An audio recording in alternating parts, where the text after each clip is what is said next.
حيث تبين لنا أنه ليس هنالك دليل للبراءة، حكمت المحكمة حضوريا على المتهم لمين حداد. سيد القاضي، المتهم بريء وأنا عندي دليل براءته. سكيت، هدوء مفضلكم. أعطينا هويتك.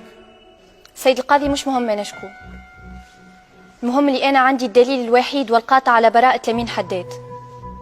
خذ من عندها المستندات. سيد القاضي، المستندات هذه تمثلي من شرفي وسمعتي كاميرا، وأخلاقي ما تسمحليش باش نكشفها قدام الحضور،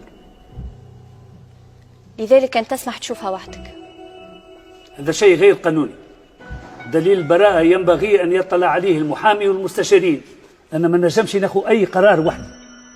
حضرتك سيادة القاضي رياض المنصر، يعني بعد 30 سنة خبرة حتى حد ما ينجم يشكك في نزاهتك في أخذ القرارات الصائبة. كما سبق وقلت سيد القاضي، المستندات هذه تمثلي من شرفي كبشر قبل ما يكون كاميرا، ما نجمش نكشفها قدام الناس الكل. إذا كان ماكش موافق باش تشوفه وحدك فباش تزني نروح والدليل معايا ويدخل متهم بريء للسجن.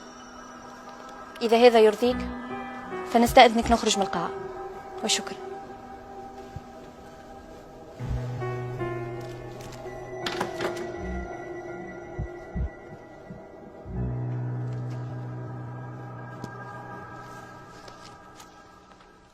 تفضل قدم.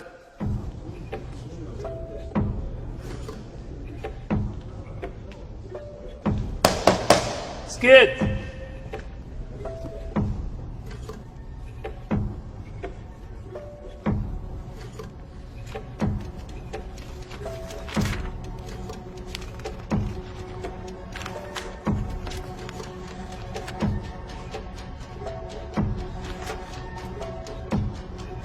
سيد الرئيس، ما عنديش دليل براءة المتهم، أنا عندي ثمن براءته، شيك سيرتيفيي $1,000,000 باسمك.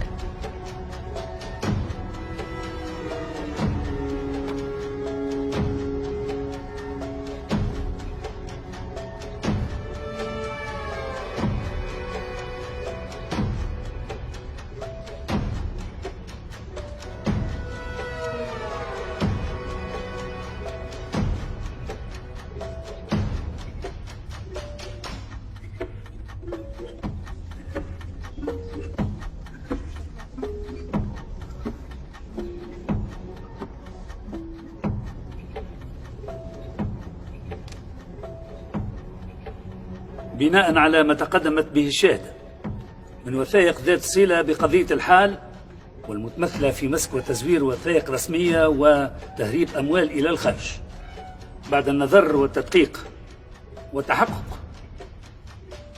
حكمت المحكمة حضوريا ببراءة المتهم لمين الحداد وعدم سماع الدعوة.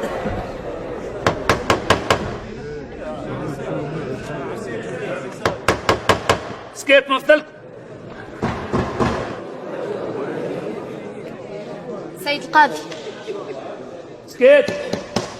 كما قلت لك أكثر من مرة، الدليل يمس بكرامتي، وتوا بعد ما شفته واطلعت عليه وحكمت بالعدل، ماذا بيا لو كانت رجع لي الأوراق. كيفاش؟ رجع لي الدوسي عايشك. مش ممكن. الوثيقة هذيك هي الدليل الوحيد لبراءة المتهم، يلزمها تبقى في المحكمة في ملف القضية. لو كان الدليل باش يقعد على ذمة المحكمة كما تقول سيادتك، يعني فما ناس أخرى باش تطلع عليه، ومش بعيد يوصل الخبر للصحافة، يعني الدليل باش يتكشف وسمعتي باش تتمس في كل الحالات. هاك علاش أنا مستعدة اليوم وفي اللحظة هذه نتخلى على سمعتي وكرامتي قدام الناس الكل، يا تعطيني الدوسي يا توريه قدام الحضور.